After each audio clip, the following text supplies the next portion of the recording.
भारत माता की।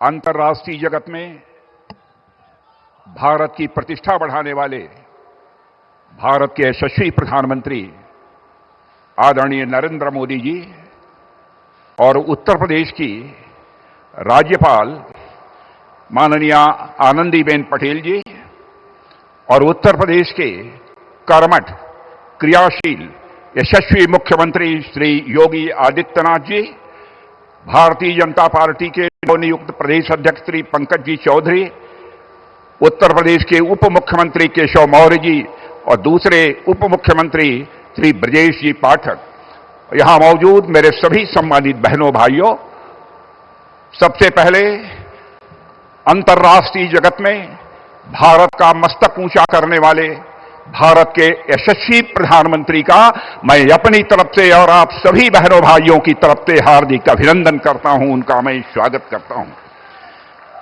बहनों भाइयों, आपको यह जानकर अत्यंत प्रसन्नता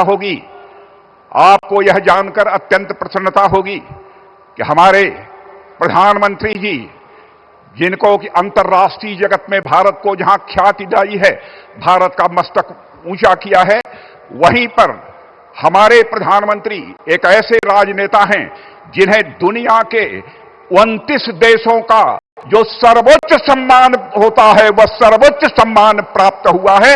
अकेले यह ऐसे नेता हैं। ऐसे प्रधानमंत्री जी का मैं पुनः एक बार अपनी तरफ से हार्दिक अभिनंदन करता हूं, स्वागत करता हूं।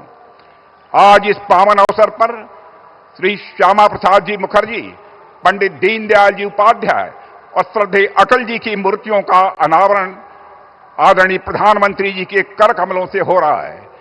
मैं मानता हूं कि आज का यह अवसर निश्चित रूप से देश के लिए बेहद महत्वपूर्ण है। मेरे बहनों भाइयों, आज परम श्रद्धेय पंडित मदन मोहन मालवीय की भी जयंती है।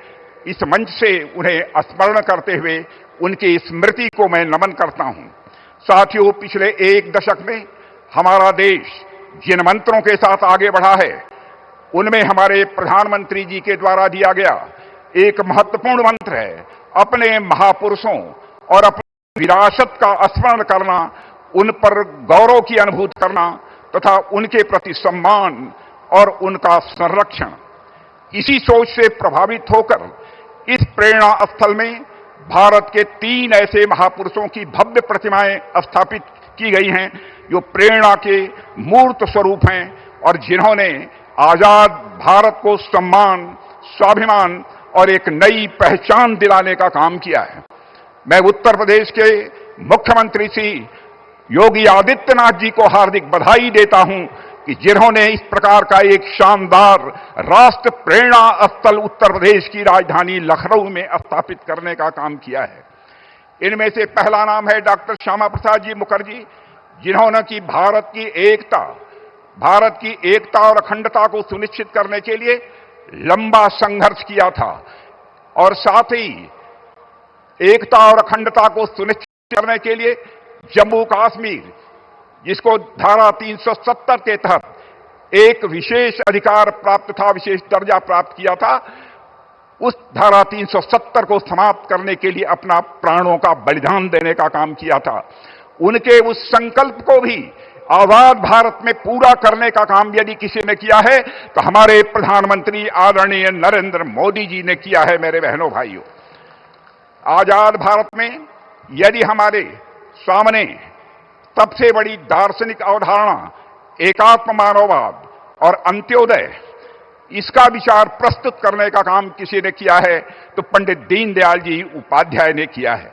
जानते हैं, पंडित दीनदयाल उपाध्याय ने जो दर्शन दिया, जो विचारधारा दी, उसी दर्शन और विचारधारा के आधार पर हमारे प्रधानमंत्री जी भारत को एक सशक्त भारत, स्वाभिमानी भारत और स्वावलंबी भारत बनाने के लिए वह सतत प्रयत्नशील हैं।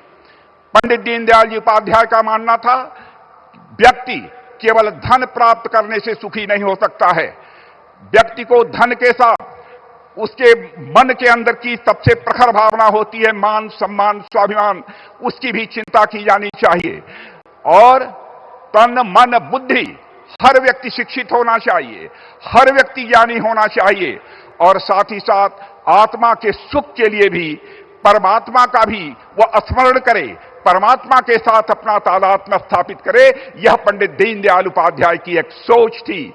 यानी हर तन के सुख के लिए धन धान चाहिए, मन के सुख के लिए मान सम्मान स्वाभिमान चाहिए, बुद्ध के सुख के लिए ज्ञान चाहिए और आत्मा के सुख के लिए भगवान चाहिए। यह पंडित दीनदयाल जी उपाध्याय के दर्शन का यह सार है मेरे बहनों भाइयों। आज हमारे प्रधानमंत्री मोदी जी के नेतृत्व में जब एनडीए सरकार गरीब कल्याण के प्रति अपनी प्रतिबद्धता को पूरे देश के समक्ष अभिव्यक्त कर रही है, तो उसके पीछे जो व्यक्ति हमारी प्रेरणा हैं वह हैं पंडित दीनदयाल जी उपाध्याय। आज उनकी भी यहां पर भव्य प्रतिमा लगाई गई है।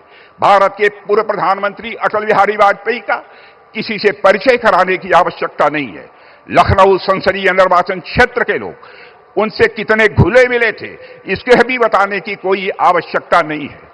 उनका विनोदी स्वभाव, इससे भी हम सभी अच्छी तरह परिचित हैं। मैं एक घटना की चर्चा करना चाहूंगा। पाकिस्तान के दौरे पर गए थे, उनके भाषण से प्रभावित होकर एक पाकिस्तान की महिला पत्रकार ने कहा कि मैं आपसे शादी करने के लिए तैयार हूं, लेकिन इसके एवज में यदि आप जम्मू कश्मीर पाकिस्तान के हवाले कर दें। तो अटल जी ने मुस्कुराते हुए यह जवाब दिया था कि मैडम, मैं आपके साथ शादी करने के लिए तैयार हूं, लेकिन आप भी वचन दीजिए इसके एवज में हमको पाकिस्तान दहेज के रूप में प्राप्त होगा। यह ऐसा एक विनोदी स्वभाव श्रद्धेय अटल बिहारी वाजपेयी जी का था। भारतीय राजनीति, समाज और संस्कृति के विकास में जो अटल जी का योगदान रहा है, मेरे बहनों भाइयों, आप सब जानते हैं, वह अतुलनीय है। आज मोदी जी के नेतृत्व में भारत उसी राह पर विकास की नई बुलंदियों की तरफ तेजी से आगे बढ़ रहा है। आज आपको जानकर यह खुशी होगी, भारत में महंगाई की दर आजाद भारत के इतिहास में पहली बार 1% से नीचे गई है। मेरे बहनों भाइयों, इसके लिए प्रधानमंत्री जी का तालियां बजाकर अभिनंदन किया जाना चाहिए, स्वागत किया जाना चाहिए। 8% से अधिक की विकास दर भारतवासियों को देखने को मिल रही है, तो प्रधानमंत्री नरेंद्र मोदी जी के शासनकाल में देखने को मिल रही है। अंतर्राष्ट्रीय जगत में हमारे प्रधानमंत्री ने भारत की प्रतिष्ठा को बढ़ाया है, भारत के मस्तक को उन्होंने ऊंचा किया है। पहले भारत के बारे में जो धारणा थी, बहनों भाइयों, आज वह धारणा अंतर्राष्ट्रीय जगत में वह बदल गई है। अंतर्राष्ट्रीय मंचों पर भारत पहले कुछ बोलता था तो भारत की बातों को जिस गंभीरता पूर्वक लिया जाना चाहिए नहीं लिया जाता था, लेकिन आज हमारे प्रधानमंत्री के नेतृत्व में जब भारत अंतर्राष्ट्रीय मंचों पर बोलता है, सारी दुनिया कान खोलकर सुनती है कि भारत बोल क्या रहा है। यह भारत की हैसियत सारी दुनिया में बनी है। और मेरे बहनों भाइयों, आज डॉक्टर श्यामा प्रसाद मुखर्जी, पंडित दीनदयाल जी और अटल जी ने जिस भारत के निर्माण की प्रेरणा दी थी, उसको साकार करने का काम हमारे प्रधानमंत्री मोदी जी कर रहे हैं। मैं पुनः उनका इस कार्यक्रम में स्वागत करता हूं और एक जानकारी आप सबको मैं देना चाहता हूं कि हमारे प्रधानमंत्री ने एक बहुत बड़ा काम गांव के लिए किया है, गरीबों के लिए किया है, किसानों के लिए किया है।